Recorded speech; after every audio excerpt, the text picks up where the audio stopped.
ये कहानी भरतपुर गांव के शेट्टी परिवार की कहानी है, जिसमें हरिवंश शेट्टी अपनी पत्नी और 3 बेटियों के साथ रहता है। हरिवंश पेशे से इंजीनियर है और अपनी तीनों बेटियों को बहुत पढ़ा लिखा कर अपने पैरों पर खड़ा करना चाहता है। गांव के सभी लोग हरिवंश को बेटियों की पढ़ाई के बजाय उनकी शादियों के लिए पैसे जोड़ने की सलाह देते हैं, मगर हरिवंश शेट्टी अपनी मर्जी का मालिक है। वो किसी की नहीं सुनता सिवाय अपने। एक दिन अपने ऑफिस जाते हुए हरिवंश को रास्ते में उर्मिला चाची मिलती हैं। बेटा, मैंने तुम्हें मना किया था ना बेटियों को इतना पढ़ाने से, मगर मैंने सुना है तू उन्हें विदेश भेजने की तैयारी कर रहा है। हाँ चाची, आजकल के बच्चे पढ़े लिखे होते हैं और सब अपने पैरों पर खड़े होते हैं। मैं भी अपनी बेटियों को बहुत पढ़ाना लिखाना चाहता हूँ। एक बार अपने पैरों पर खड़ी हो जाएं, उसके बाद शादी की सोचेंगे। मगर बेटा, उनकी शादी। ओफो चाची, अभी वो तीनों बहुत छोटी हैं। तुम उनकी चिंता मत करो, मैं हूँ ना, मैं सब संभाल लूंगा। इतना कहकर हरिवंश अपने ऑफिस के लिए निकल जाता है। उसके ऑफिस पहुंचते ही उसे खबर मिलती है कि गांव में भूकंप आया है और सब बर्बाद हो गया है। हरिवंश वापस घर पहुंचता है और देखता है कि उसका पूरा गांव बर्बाद हो गया है। अरे ये सब क्या हो गया? मैं तो लुट गया, बर्बाद हो गया। अब कैसे सब हो पाएगा? मेरी बेटियां कैसे विदेश जाएंगी और आगे की पढ़ाई करेंगी? अजी, नुकसान तो पूरे गांव का हुआ है, मगर भगवान की कृपा है कि हम में से किसी को कुछ नहीं हुआ। सभी लोग जल्दी से जल्दी गांव को खाली कर दो। सरकार ने कहा है यहाँ अभी और बड़े भूकंप आने वाले हैं। देखते ही देखते पूरा गांव नदी पार करने के लिए इकट्ठा हो जाता है। सभी नदी के किनारे खड़े जिट्टी का इंतजार करते हैं। वहीं हरिवंश शेट्टी का परिवार भी अपने नंबर का इंतजार करता है। हरिवंश किसी सोच में डूबा है, तभी उसके कंधे पर कोई हाथ रखता है। हरिवंश पलट कर देखता है तो वो डर जाता है। खून से लथपथ एक आदमी उससे कहता है, बहुत लंबा इंतजार करवाया है तूने, आखिरकार तू हमारी पकड़ में आ ही गया। हरिवंश उस आदमी को देखकर डर जाता है। वो आसपास देखता है, सभी लोग नॉर्मल हैं। ऐसा लगता है जैसे हरिवंश के अलावा किसी और को वो आदमी नजर ही नहीं आ रहा। कौन हो तुम और मेरा इंतजार क्यों कर रहे थे?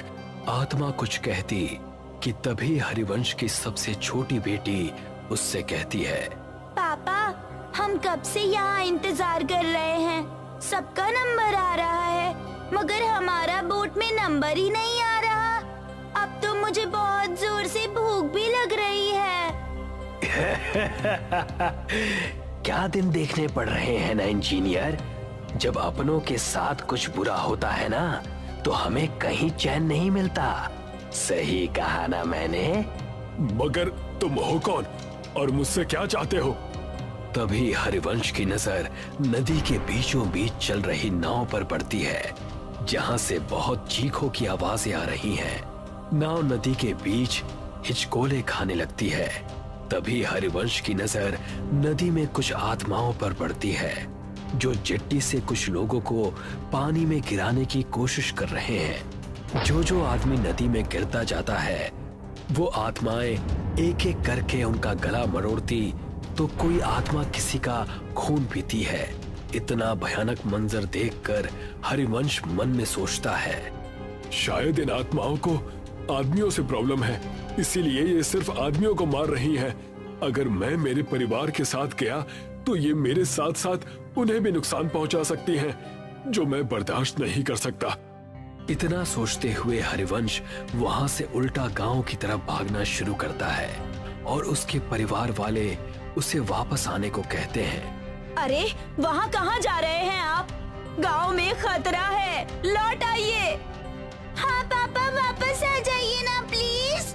वहाँ मत जाइए ना पापा, वापस आ जाइए ना। मगर हरिवंश किसी की नहीं सुनता और गांव के अंदर भाग जाता है।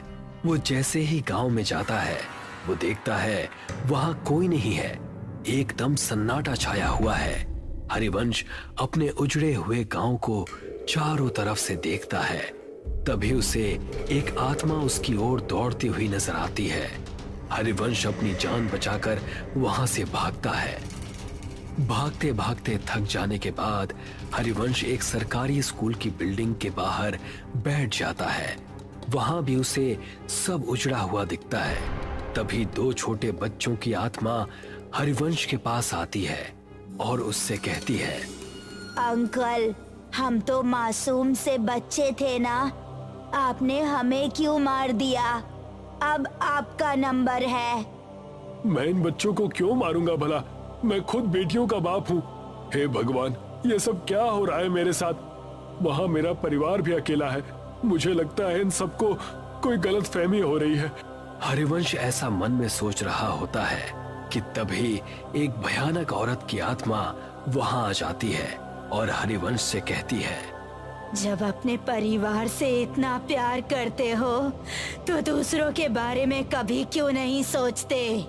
अब तुम मरोगे और बहुत बुरी मौत मरोगे। हरिवंश ये सब देखता है और फिर इधर उधर भागने लगता है। वो भागते भागते वापस नदी के किनारे आ जाता है, मगर इस बार वो देखता है कि वो जहां खड़ा है वहां कोई भी नहीं है। तभी वो देखता है एक और चिट्ठी नदी के अंदर जा रही है जिस पर कुछ आत्माएं हमला करती हैं। हरिवंश को ये पहले समझ में नहीं आता। तभी वो देखता है कि गांव की तरफ से दौड़ती हुई आत्माएं हरिवंश के पास आ रही हैं। अब मेरा बच पाना मुश्किल है भगवान, मेरे परिवार का ध्यान रखना। तभी सामने से आती हुई आत्माएं उस पर जैसे हमला करती हैं। हरिवंश का पांव टकराता है और वो गिरते गिरते बचता है। वो अपनी नजर घुमाता है तो वो देखता है कि नदी पर एक पुल बना हुआ है। ऐसा कैसे हो सकता है? अभी तो यहाँ कुछ भी नहीं था, ये पुल कहाँ से आ गया? हरिवंश को लगता है कि शायद इस मुश्किल घड़ी में उसे कुछ समझ में नहीं आ रहा है। ये पुल पहले से ही यहाँ होगा, मगर उसने नोटिस नहीं किया। हरिवंश बिना कुछ सोचे समझे उस पुल पर चढ़ जाता है और वहां से दूसरी तरफ भागना शुरू करता है। भागते भागते वो ब्रिज के सेंटर में आ जाता है और यहाँ पहुंचते ही उसकी नजर नदी की दूसरी तरफ पड़ती है जहाँ उसका परिवार उसे बुला रहा है। हाँ सुधा, मैं आ रहा हूँ। हाँ बेटा, मैं बस अभी आया। हरिवंश जैसे ही कुछ कदम पुल की दूसरी तरफ दौड़ता है, उन दो बच्चों की आत्माएं उसके सामने आकर खड़ी हो जाती हैं। वो उन्हें देखकर डर जाता है और पलट कर देखता है। वो देखता है बहुत सारी डरावनी आत्माएं उसे घूर रही हैं। नहीं, अब मेरा बच पाना मुश्किल है। मुझे तो मेरा कसूर भी नहीं पता है। पता नहीं ये सब मेरे पीछे क्यों पड़ गए हैं। तभी उनमें से एक आदमी की आत्मा हरिवंश को कहती है, मैं इसे छोड़ूंगा नहीं। इसकी वजह से मुझसे मेरा परिवार छिन गया। इस आदमी का जिंदा रहना बहुत खतरनाक है। अगर आज हमने इसे छोड़ दिया तो ना जाने ये कितने और लोगों को मौत के घाट उतार देगा। मुझे छोड़ दो। आप सबको कोई गलतफहमी हुई है। मैंने किसी का कुछ नहीं बिगाड़ा। तभी एक दूसरी आत्मा हरिवंश के पास आती है और कहती है, हरिवंश, तुम्हें याद है जब सरकार की तरफ से तुम्हें सरकारी स्कूल बनाने का ठेका नहीं मिल रहा था तो तुमने पैसे देकर वो टेंडर अपने नाम पर ले लिया था। तुम वो 5 साल पुराने टेंडर की बात कर रहे हो? हाँ, क्योंकि मुझे वो प्रोजेक्ट किसी भी कीमत पर चाहिए था। मेरी बेटियां शहर में पढ़ने जाती हैं और वहाँ की फीस बहुत ज्यादा है। मैं गांव में रहने वाला इंजीनियर, भला उनके सपनों को कैसे पूरा कर पाता? तो मैंने रिश्वत देकर वो टेंडर अपने नाम करवा लिया था। मगर किसी को इस बात से क्या प्रॉब्लम हो सकती है? हरिवंश के ऐसा कहते ही वो स्कूल के बच्चे उसके सामने आकर कहते हैं, अंकल, अगर आप वो टेंडर नहीं लेते तो आज हम जिंदा होते। इसका क्या मतलब है? इसका सिंपल सा मतलब है अंकल कि आपने बच्चों के भविष्य का ध्यान रखा। मगर गांव में रहने वाले गरीब परिवार के बच्चों का ध्यान नहीं रखा। तभी आपने टेंडर अपने नाम किया, मगर उसमें भी पैसा बचाने के चक्कर में आपने घटिया मटेरियल का यूज किया, जिसकी वजह से हमारा स्कूल बिना किसी वजह से ही टूट कर गिर गया और हम जैसे सैकड़ों बच्चों की जान चली गई। ये सुनकर हरिवंश का मुंह खुला का खुला रह जाता है। वो कुछ कहता कि तभी एक औरत हरिवंश के पास आती है और उससे कहती है, इंसान नहीं राक्षस है तू। मेरे बच्चों और मेरे पति को खा गया, अब तू मरेगा। तेरे घर वाले तेरे मरने का तमाशा देखेंगे। उन आत्माओं की भीड़ में से 2 आदमियों की आत्माएं निकलती हैं और हरिवंश को हवा में उल्टा लटका देती हैं। उल्टा लटका हरिवंश उनसे कहता है, मेरी गलती माफी लायक तो नहीं है, मगर फिर भी मैं आप सबसे हाथ जोड़कर माफी मांगता हूँ कि मेरी भूल को माफ कर दो। तभी आत्माओं की शक्ति से उल्टा लटका हरिवंश गोल गोल चक्री के जैसे घूमने लगता है। तूने कोई भूल नहीं की इंजीनियर, तूने तो सब सोच समझ कर किया है और जो तूने किया है ना, उसे पाप कहते हैं। पाप की माफी नहीं होती, उसकी सजा होती है, जो अब तुझे हम देंगे। नहीं नहीं, मैंने कुछ भी जानबूझकर नहीं किया। प्लीज मुझे माफ कर दो, प्लीज जाने दो। हाँ हाँ, आज तुझे इस दुनिया से भेजने ही तो आए हैं। तू शायद भूल रहा है इंजीनियर, तूने गांव का सिर्फ वो स्कूल ही नहीं बल्कि म्यूनिसिपल का हॉस्पिटल भी बनाया था। गांव में ऐसे कई छोटे बड़े प्रोजेक्ट हैं जो तूने पूरे किए थे।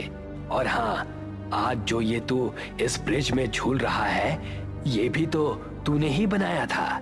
तुझे अंदाजा भी है कि तेरे बनाए गए सभी प्रोजेक्ट्स का एक जैसा ही हाल हुआ है, तो तू 1-2 नहीं बल्कि हजारों मौतों का अकेला जिम्मेदार है। ये सब सुनकर हरिवंश को अपनी सारी काली करतूतें याद आ जाती हैं और वो उन सब से कहता है, हाँ, मैं सब कुछ स्वीकार करता हूँ, मैं सारी गलतियां मानता हूँ, मैं इन सब का दोषी हूँ। मगर हर माँ बाप अपने बच्चों की खुशी के लिए कुछ भी करता है, तो मैंने भी मेरे बच्चों के भविष्य के लिए ऐसा किया था। हालांकि मैं अब ये बात मानता हूँ कि मैंने जो भी किया वो सब गलत था। हरिवंश की माफी से किसी को कोई फर्क नहीं पड़ता और देखते ही देखते वो आत्माएं वहां से एक एक करके गायब होने लगती हैं। हरिवंश को समझ में नहीं आता कि ये सब क्या हुआ। वो हवा में उल्टा लटका हुआ है, उसे पुल पर कोई नहीं दिखता, सब गायब हो जाते हैं। वहां उसके परिवार को चिट्ठी मिल जाती है। वो दूर से ही अपने परिवार को नदी की दूसरी तरफ जाते हुए देखता है। जिस ब्रिज के ऊपर वो उल्टा लटका है, वो ब्रिज भी धीरे धीरे गायब हो रहा है। हरिवंश जैसे ही खुद को खुले आसमान के नीचे नदी के बीचों बीच उल्टा लटका हुआ देखता है, वो देखता है कि उसके आसपास उसी की तरफ बाकी की आत्माएं भी उल्टी लटकी हैं। वो उन्हें देखकर डर जाता है। तू और तेरा साथ देने वाले सभी लोग अब इस दुनिया में नहीं हैं और आगे भी जब जब तुझ जैसे लोग ऐसा काम करेंगे, हम उन्हें सजा देने आते रहेंगे। इतना कहकर वो सारी आत्माएं हरिवंश पर झपट्टा मारती हैं